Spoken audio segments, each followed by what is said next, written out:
Assalamualaikum warahmatullahi wabarakatuh. Selamat datang pada video pembelajaran kemampuan dasar mengajar membuka pembelajaran. Membuka pembelajaran merupakan kegiatan yang dilakukan oleh guru sebelum menyampaikan inti materi pada pembelajaran. Melakukan pembukaan pada kegiatan pembelajaran dapat membantu peserta didik untuk lebih siap dalam melaksanakan kegiatan belajar mengajar. Oleh karena itu, memiliki kemampuan dasar mengajar membuka sangatlah penting. Dapat dilakukan dengan cara sebagai berikut. 1. Dengan menerapkan komponen menarik perhatian. Assalamualaikum warahmatullahi wabarakatuh. Waalaikumsalam warahmatullahi wabarakatuh. Selamat pagi anak-anak. Selamat pagi, Bu. Bagaimana kabarnya hari ini? Baik, Bu. Oke, sebelum kita mulai pembelajaran hari ini, Ibu minta tolong sama ketua kelasnya untuk memimpin berdoa terlebih dahulu. Baik teman-teman, sebelum memulai pembelajaran pada hari ini, marilah kita berdoa menurut agama dan keyakinan masing-masing. Semoga pada hari ini kita bisa mendapatkan ilmu yang bermanfaat. Berdoa dimulai.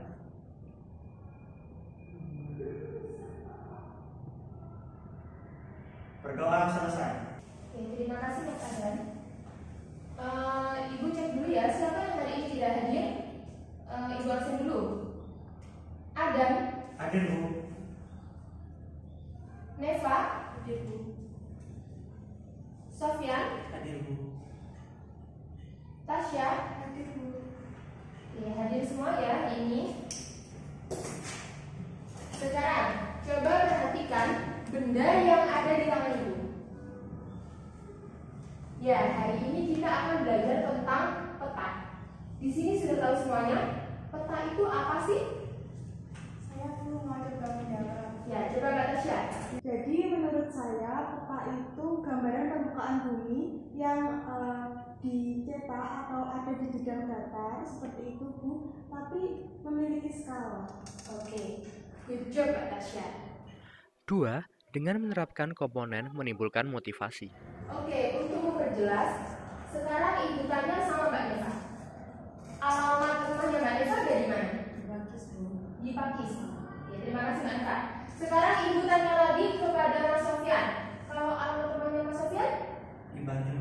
Di Bangil. Terima kasih Mas Sofyan.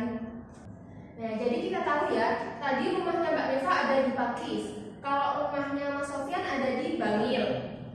Kalau Ibu ingin tahu kondisi dan letak rumahnya Mbak Neva sama Mas Sofyan, apakah Ibu harus ke Pakis dulu? Tidak. Apakah Ibu harus ke Bangil dulu? Tidak. Kemudian, kalau Ibu ingin tahu rumahnya Mbak Neva ini dekat sama gunung, apa dekat pantai ya? Kayak gitu. Apakah Ibu harus berkunjung ke rumahnya Mbak Neva dulu? Tidak. Jadi, kita bisa mengetahui kondisi suatu wilayah, kita bisa mengetahui letak suatu wilayah itu dari peta. Nah, jadi dari peta nanti kita tahu, oh ternyata rumahnya Mbak Neva itu dekat sama Singosari. Oh ternyata rumahnya Mas Sofyan itu dekat sama Surabaya kayak gitu. Oh ternyata rumahnya Mbak Neva itu berada di dataran tinggi. Rumahnya Mas Sofyan itu ada di dataran rendah seperti itu. Jelas? 3. Dengan menerapkan komponen membuat kaitan. Nah, dari penjelasan Ibu tadi, sebenarnya peta itu untuk apa sih? Kenapa kok harus ada peta? Coba siapa yang bisa menjawab? Saya, Bu. Mas Adam, oke. Menurut saya, peta berfungsi untuk menunjukkan suatu lokasi di permukaan bumi. Oke, bagus Mas Adam.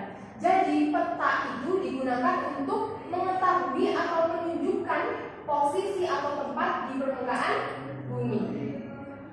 Nah, sekarang Ibu tanya lagi. Kalian di sini punya HP semua kan? Di dalam HP itu biasanya ada maps. Kalau kalian pergi ke suatu tempat, kemudian kalian tidak mengetahui tempat ini, kalian biasanya menggunakan maps atau menggunakan peta? Pakai maps Bu. Pakai maps. Nah, pertanyaan Ibu itu sebenarnya apa perbedaan peta sama maps? Coba siapa yang bisa menjawab? Saya, Bu. Oke, Mas Kalau Sofyan. peta itu adalah bentuk dari cetak dari pemetaan, sedangkan maps itu adalah bentuk digital. Oke, bagus Mas Sofyan. Jadi seperti yang dibilang Mas Sofyan tadi ya, kalau bentuk cetak, tapi kalau maps itu dalam bentuk digital. Jadi kalau peta itu kita hanya bisa melihat titik-titiknya saja. Tapi kalau maps kita itu bisa melihat bagaimana bentuk rumahnya, warna apa rumahnya. Nah, jadi di maps ini lebih jelas. Sudah paham semuanya apa perbedaan peta sama maps? Oke, bagus. Terakhir, dengan menerapkan komponen memberi acuan. Nah, setelah mempelajari tentang peta, kalian itu diharapkan bisa mengetahui, bisa memahami pengertian peta, jenis-jenis peta, dan komponen-komponen peta. Untuk bisa memahami itu semua dengan baik, ada beberapa hal yang harus kalian lakukan. Yang pertama, coba cari peta topografi wilayah kabupaten tempat tinggal kalian masing-masing. Jadi tadi contohnya Mbak Deva.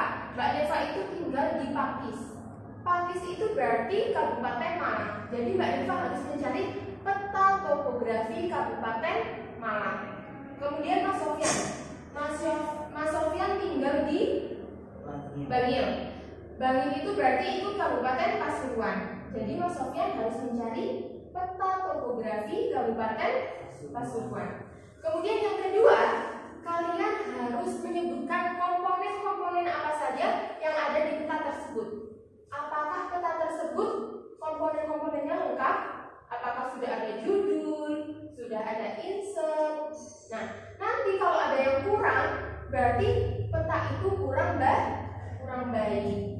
Kemudian yang ketiga, kalian harus menyimpulkan kondisi dari wilayah kalian masing-masing. Jadi contohnya ya, ibu tinggal di Kabupaten Gresik. Berarti ibu harus mendeskripsikan, harus menjelaskan, oh Kabupaten Gresik itu berbatasan langsung dengan kota Surabaya, dengan kota Mojokerto. Kemudian Kabupaten Gresik ini berada di dataran rendah seperti itu. Sudah jelas semuanya? Sudah paham? Berdasarkan pemberian contoh yang telah ditayangkan, maka telah kita ketahui bagaimana cara membuka pembelajaran yang baik dan benar. Dalam membuka pembelajaran, guru dapat menerapkan 4 komponen yang telah dicontohkan. Yang pertama, melakukan komponen menarik perhatian. Untuk menarik perhatian peserta didik, guru dapat melakukan dengan melakukan variasi gaya mengajar atau menggunakan media. Komponen kedua, melakukan komponen menimbulkan motivasi.